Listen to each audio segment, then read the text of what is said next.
துலாம் ராசிக்காரர்களுக்கு இந்த வாரம் எழுத்தாற்றலும் பேச்சாற்றலும் பெருகும். உங்கள் மதிப்பை காப்பாற்றுவீர்கள். செயல்களில் சிலவற்றில் வெற்றி பெறுவீர்கள். கவனம் சிதறினால் காரியங்களில் தடைகள் வரும். எனவே கவனமாக செயல்படுங்கள். பணவரவு இருந்தாலும் வீண் செலவுகள் சேரும். உத்தியோகத்தில் உள்ளவர்கள் மற்றவர்களிடம் உயர் அதிகாரிகளை விமர்சனம் செய்யாமல் இருப்பது நல்லது. சொந்த தொழில் வேலைவாய்ப்பு அதிகமாவதுடன் வருமானமும் போதுமான அளவு கிடைக்கும். கூட்டு தொழில் சிறப்பாக நடைபெறும். லாபமும் எதிர்பார்த்தபடி வந்தடையும். குடும்பத்தில் செலவினங்கள் கூடுதலாகவும் எனவே சிக்கனத்தை கடைபிடிப்பது. பெண்கள் எடுக்கும் முயற்சியால் தடைபட்டு வந்த சுபகாரியங்கள் கைகூடும். கலைஞர்கள் புதிய வாய்ப்புகளை பெற்று மகிழ்வார்கள். அதன் மூலம் வருமானமும் உயரும். பங்குச் சந்தையில் லாபம் திருப்திகரமாக இருக்கும்.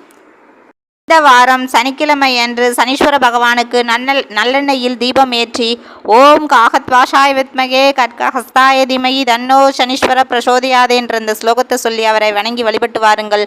வாழ்வில் வசந்தங்கள் யாவும் வந்து சேரும். இந்த வீடியோ உங்களுக்கு பிடிச்சிருந்தா கமெண்ட்ல சொல்லுங்க, லைக் பண்ணுங்க, ஷேர் பண்ணுங்க, சப்ஸ்கிரைப் பண்ணுங்க. பாபா ஃப்ரம் சக்தி சிவா.